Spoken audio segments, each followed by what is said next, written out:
Go ahead and roll our shoulders. Sprint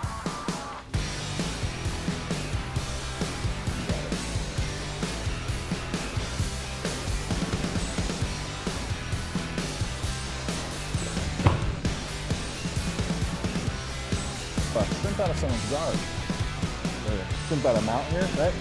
Boom, I'm gonna bring this knee in to block against their legs so that they can't follow. But then that comes back up and helps me shrimp back the other way, okay?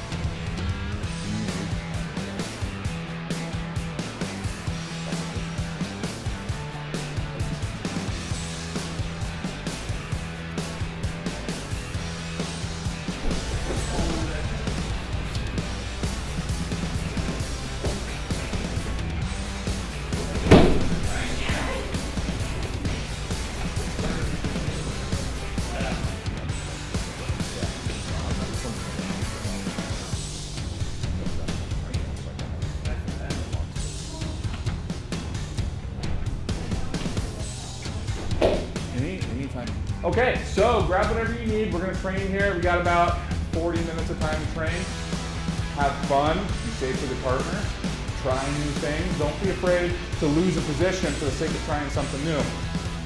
If we all just came in here and did the same 5 moves we were already good at, we have fun, but unless we're practicing for a competition in a month, we're not really benefiting from that, okay? So, let's go and do it. All right, we're gonna top on 2 and we're gonna have fun. 1, 2.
Hi, I'm Jordan Tab. I'm the head coach and instructor here with Ketchikan Jiu-Jitsu.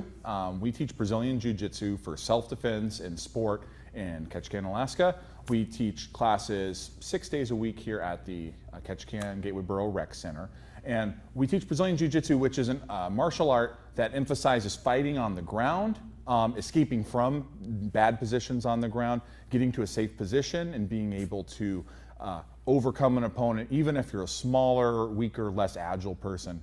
So we're gonna do a couple techniques today where we use the main principles of Jiu-Jitsu, which is using timing, using leverage, using balance against an opponent, who, even if they're stronger, they have you in a bad position. So I'm gonna use Coach Shelley here. And this is a good demo because even though I'm bigger and I'm gonna be putting some pressure into holding her back in a chokehold from the back, she's gonna be able to lift me up and put me over the top. And I'm gonna take a bit of a spill, which is fun for everyone to watch. So I'm holding her in a choke from the back, right? Now, she could just pull on my arm, but if I'm resisting and pulling back, like my weight is heavy, and she'd have to be fighting to bring me over. So rather than just try to pull on me, she's protecting her neck by getting grips on the choking hand and using her elbows to pull down, like connecting her elbows to her ribs, right? If she just pulls with her hands, that's using a weak muscle against a strong muscle. And if she's not already much stronger than me, it's not gonna be effective. So she uses her back and her elbows to pull. She makes some space. And now she's gonna sit in the chair, which is she's gonna start sitting back and back into me, so I start to fall over the top, right? So even if I'm pulling back, when she starts to sit, look, I go start going over, and then as she just connects her elbows to the ground, I go over the top and take a spill. So this is one of the techniques that helps a new student really learn that using leverage and using good balance and timing is effective. It's not just a show pony thing, because I'm not letting her do this. I'm not, I'm holding, I'm putting my weight backwards, but she sits back and down, and I've got nowhere to go but down.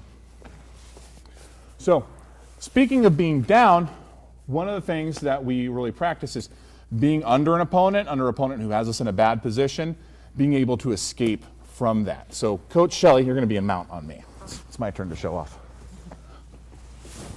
So she has mount, and this is a bad position because she could punch or hit or choke me, and I don't have the ability to punch back. If she was to sit up, right, even with long arms, I can't really effectively fight back against her. While she can start to put punches on me, she can start to do arm bars to me, right, if I was to reach up and try to block.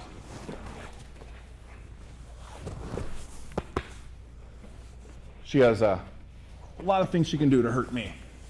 So I don't want to let her sit up. I'm going to get control of her and use my hips to push her down so that she makes contact with the ground. 2-on-1, again, the principle of using technique over strength. I'm going to use 2 arms against 1 arm, so even if I'm weaker, I'm going to be effective here. Hugging so that her hand can't contact the ground anymore. I use my foot to block her foot so that she can't step out of this, and then I look the way I want her to go and get my head out of the way and just push with my toes. So again, I'm just tipping her over and she's got nowhere to go but down. Her arm is trapped and her leg is trapped so that she can't correct herself from falling. So again,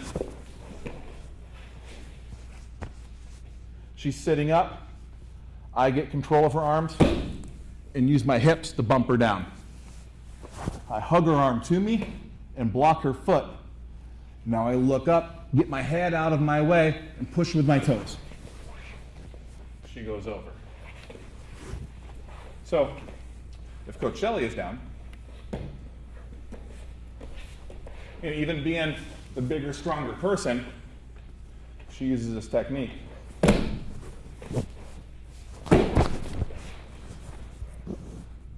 She can put me on the ground and escape a bad position. So every time we have class here at Ketchikan Jiu-Jitsu, we're teaching a mix of self-defense techniques as well as competitive grappling. And Jiu-Jitsu is very similar to both wrestling and judo in that it's a grappling martial art. It's not about punching or kicking, it's about getting a hold of someone and overcoming them with grappling, throws, strangleholds, arm locks, or controlling them on the ground. And we practice that both as a sport because it's fun and also because it helps us build the skills that we're going to use in a real self-defense situation. One of the reasons that we love Brazilian Jiu-Jitsu as opposed to other martial arts is that you actually practice it the way you would use it in a self-defense situation every time you come to class. So you get a heck of a workout, keeps you fit, gives you an opportunity to be part of a team, and we've been training Jiu-Jitsu for nearly a decade now. It's a part of our lifestyle. So we hope that people who are interested will come check it out.